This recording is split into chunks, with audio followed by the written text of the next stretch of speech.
কালকে হুগলিতে ছিলাম, মসজিদে গিয়ে বসেছি, একজন এসে বললে, হুজুর গোটা এলাকায় সব ফুরফুরার ভক্ত আছে। আমরা আমার কি হয়েছে? বলে আপনাকে মারবে, আমরা দেখা যাবে স্টেজে। আমি তাদের দড়ি দিয়ে তাদেরকে কেটে এসেছি। তুমি আমাকে গালি দিবে, কি করবে জানি না। তুমি এটা বুঝে গেছো নবীজি নিষেধ করেছেন কাঁচা পেঁয়াজ খেয়ে যেও না। কেন? একজন কষ্ট পাবে তোমার মুখের দুর্গন্ধে। আল্লাহর নবীর হাদিস, তোমরা মুমিন ততক্ষণ হতে পারবে না যতক্ষণ পর্যন্ত তোমার কাছ থেকে তোমার প্রতিবেশী সুরক্ষিত নয়। সব থেকে প্রথমে আপনি ভেবে দেখুন, আপনার বিবি কি আপনার কাছ থেকে সুরক্ষা পেয়েছে? পাইনি। আপনি আপনার বিবিকে জিজ্ঞেস করবেন, আমি বিড়িখোর, গুটখাখোর, সিগারেটখোর। আমি বললে দোষ। আমাদের দেশের জিলাপি হুজুরদের আর গুটখাখোর হুজুরদের রাগ হয়। 3 দিন আগে ভাইরাল হয়েছে একটা হুজুর কোথাকার কলকাতার গুটকা কিনছিল গাড়ি দাঁড় করে, তার ফটো ভাইরাল করে দিয়েছে। আমার লাইফে আল্লাহ সাক্ষী আছে, একটা পান মশলা পর্যন্ত এই শওকতের বেটা ইয়াসিন মুখে দেয়নি আল্লাহর কৃপায়। খাবার ছাড়া আল্লাহ কোনো নেশা দেয়নি আমার পড়ার জীবন থেকে আজ পর্যন্ত। দিনাজপুরেও আমার সাথী আছে, গুজরাটে আমার সঙ্গে দেখা করলো কারি খায়রুল ইসলাম, এই পারি আপনার গ্রামের জামাই। এখানে বললে আমার বিয়ে হয়েছে, আমার সঙ্গে দেখা করলো, গল্প হলো, গুজরাটের পড়ার জীবনের কথা বলছিলাম। এ আমাকে চিনে যে আমি পড়ার জীবন থেকে কোন জিনিসে আল্লাহর কৃপায় খাবার ছাড়া আল্লাহ কোন জিনিস মুখে তুলে নি। তুমি তো সব থেকে প্রথমে তোমার বিবিকে কষ্ট দাও। তুমি জানো বিড়ি সিগারেট নেশা দ্রব্য চলবে না, তুমি খাচ্ছ, ছাড়তে পারো না, জেনে শুনে তুমি খাচ্ছ, তাহলে তুমি কোথা থেকে নেকির কাজ করছো? এ জিজ্ঞেস করছে, হুজুর বিড়ি সিগারেট গুটখা খাওয়া কি? হুজুর ফতোয়া দিলে মাকরু দিয়ে ও চালাচ্ছে। আর ওকে জিজ্ঞেস কর, তোর হুজুর যদি সিগারেট খায় তাকে রাখবি মসজিদে? তখন বলবে হুজুর খেয়ে যাবে তারা। তোর হুজুর খেলে হারাম আর তুই খেলে মকরু। তোর হুজুরও কেলানি খাবে, তুইও খাবি। কষ্টের বিষয় এটাই, তুমি যেটা নিজের জন্য হালাল করেছো, মলবির জন্য তুমি সেটাকে হারাম ভাবো। অথচ তোমার জানা নাই যেটা মলবির লেগে হারাম হবে সেটা সকলের জন্য। আল্লাহর কসম খেয়ে বলে যাচ্ছি, এই কোরআন আছে, কিয়ামতের সকাল পর্যন্ত আল্লাহ ওয়াদা করেছেন, ফালান তাজিদা লিসুন্নাতিল্লাহি তাবদীলা। আমার কোরআনের একটা জের জবরকে পরিবর্তনের ক্ষমতা পৃথিবীর কোনো শক্তির নাই। অনেকজন ভাবছে ইসলাম মিটে যাবে, কোরআন মিটে যাবে, মাদ্রাসা মিটে যাবে, তোমার ঈমান কমজোর। এই কয়টা অন্ধভক্তকে দেখে ভয় খাচ্ছে, কয়টা অন্ধভক্ত, বিসমিল্লাহ, কয়টা অন্ধভক্তকে দেখে। আচ্ছা, আদিনা মসজিদে নামাজ হয় না, পড়ে আছে, কথা বলে না, নামাজ হয় না। কষ্টের বিষয় এটাই, আদিনা মসজিদে নামাজ হয় না, মসজিদ বন্ধ পড়ে আছে। সেখানে একজন এসে কি করেছে? পুজো করেছে। তো আপনি মনে করলেন আপনার মসজিদ কেড়ে নিয়েছে। ওরে হারাম কর, তুই তো নিজের গ্রামের মসজিদে তুই নিজে নামাজ পড়িস না, ওটা নিয়ে কি করবি? আগে তোর মসজিদটা ভর। কথাটা বুঝতে পারেন? ফুটানি করছো, এদের বাপের ক্ষমতা নাই। আপনারা বলুন তো, ধরেলেন ভারতের সব মসজিদগুলো যদি ভেঙে দেয়, আমাদের দিল থেকে আল্লাহর আর রাসূলের মহব্বত মিটাতে পারবে? ইসলাম মিটাতে পারবে? ইমানদারির সঙ্গে বলবেন, জোরে একবার বলুন সুবহানাল্লাহ। দিল থেকে মিটানোর ক্ষমতা তোমাদের নেই। আর আল্লাহর নবীর হাদিসের উপরে বিশ্বাস রাখবেন, কোরআনের উপরে। সকলে জোরে বলুন ইনশাআল্লাহ। নবীজি বলেছেন পৃথিবীর বুকে একদিন ইসলাম প্রতিষ্ঠিত হয়ে যাবে। জোরে বলুন সুবহানাল্লাহ। আবার কাকে ভয় খাচ্ছেন? এই কটা চুচকো নেতাকে দেখে আমি আপনাদিকে বলে যাই, ফিরাউন এসেছিল মুসাকে মিটাবার জন্য, নিজে মিটে গেছে। নমরুদ চেয়েছিল ইব্রাহিমকে জ্বালাতে, নিজে শেষ হয়ে গেছে।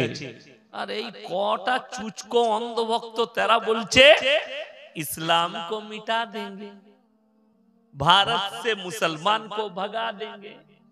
अबे हमको भगा के तुम रहोगे कैसे? একজন আমি দেখছিলাম बोलचे पेट्रोल अगर 2000 रुपया लीटर हो गया फिर भी हमको मोदी जी चाहिए। तो हमको भी तो मोदी जी चाहिए। हम तो सोचते कि 5000 रुपया लीटर हो जाए, फिर श्रीलंका की तरह बारमूंडा पहनकर तुम लोग भागोगे। जाओ पूछ लो श्रीलंका के लोगों को हालात कैसे हैं। 1000 रुपया लीटर, 1 लीटर दूध का कीमत 1000 रुपया, 1 लीटर तेल का कीमत 900 रुपया। अभी पूछो उन लोग को, बादशाह तो निकल गए, राजा तो भग गए, भाई अंधभक्त लोग मर रहे। बड़ कष्टेर विषय, दुख किछु নাই। আমরা এটা বিশ্বাস করি রুজির মালিক সকলে বলুন কে? জোরে বলছেন আল্লাহ। তাহলে লটারি কাটো কি করে? কথাটা বুঝতে পারেননি? যারা বলে রুজির মালিক আল্লাহ, জলসাই বলে রুজির মালিক আল্লাহ, কিন্তু হারামখোর সকালবেলায় লটারি কাটে। বড় কষ্টের বিষয়। তোমার যদি আল্লাহর উপরে বিশ্বাস থাকতো তোমাকে লটারি কাটতে হতো না। রুজির মালিক আল্লাহ। আল্লাহর নবীর হাদিস, যারা আল্লাহর রাস্তায় দ্বীনের পথে থাকবে, যারা দ্বীনের সঙ্গে জুড়ে থাকবে, আল্লাহ মৃত্যুকাল পর্যন্ত ইজ্জতে রুজি দান করবেন। সকলে জোরে বলুন সুবহানাল্লাহ। ইজ্জতের রুজি। আজকে কলকাতায় একটা প্রোগ্রাম হয়েছে, কিসের জানেন? বললে কার ঘরে কিরকম সুন্দর সুন্দর বিড়াল আছে। হারামখোররা মানুষকে খাবার দেয় না, ওরা পশুকে খাবার দিবে। কথাটা বুঝতে পারেননি? এদের নাম হয়েছে বর্তমান যুগে শিক্ষিত। আমি যেটা আপনাদের কাছে আলোচনা করতে চাইছি, সবাই নিয়ত করুন আমরা দ্বীনি শিক্ষা অর্জন করব। সকলে জোরে বলুন ইনশাআল্লাহ। দ্বীনি শিক্ষা অর্জন করা ফরজ।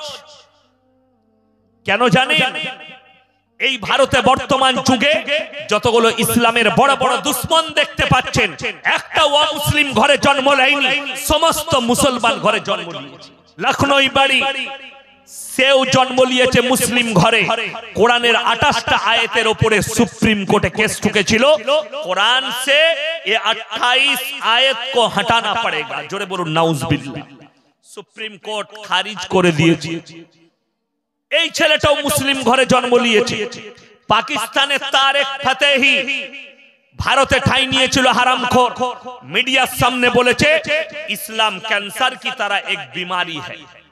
আল্লাহ রাব্বুল আলামিন এত বড় দয়ালু, ওই হারামের আওলাদকে ক্যান্সারে আক্রান্ত করে আল্লাহ মৃত্যু দিয়েছে। জোরে বলুন সুবহানাল্লাহ। এগুলো সব মুসলিম ঘরে জন্ম নিয়েছে। যদি বলেন মোল্লা এগুলো এরা হলো কি করে এরকম, এর ব্যাকগ্রাউন্ড কি? এর ব্যাকগ্রাউন্ড শুনুন।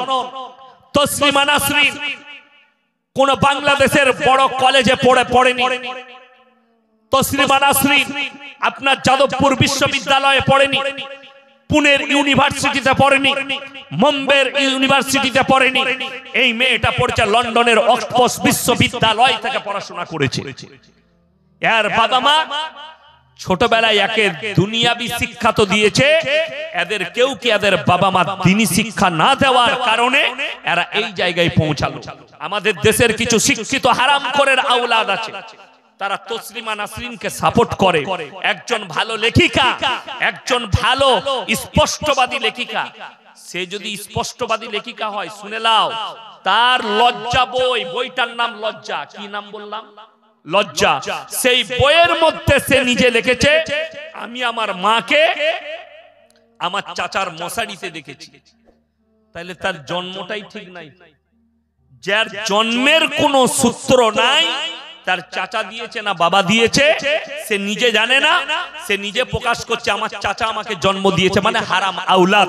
তসলিমা নাসরিন তাকে যারা সাপোর্ট করছে তাদের জন্মের এইরকমই একটু হালকা ট্রাভেল থাকতে পারে। আমি বললি খারাপ বলবি। এই ছেলেগুলো সব মুসলমানের এরা, মুসলমান ঘরে। আজকে মুসলমান শুনেলেন, এই নমুনিয়ার মানুষ, এই গ্রামে যে মাদ্রাসাটা আছে এটা আল্লাহর রহমত। সকালবেলায় বাচ্চাদিকে মাদ্রাসায় পাঠায়।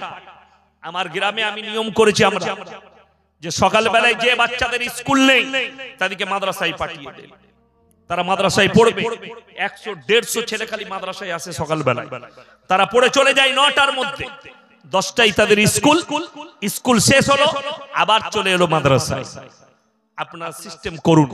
যাদের 10টা স্কুল আছে, সকালে ফজরের পরে মা তোমার সন্তানকে মাদ্রাসায় পাঠাও, দ্বীনি শিক্ষা অর্জন করুক।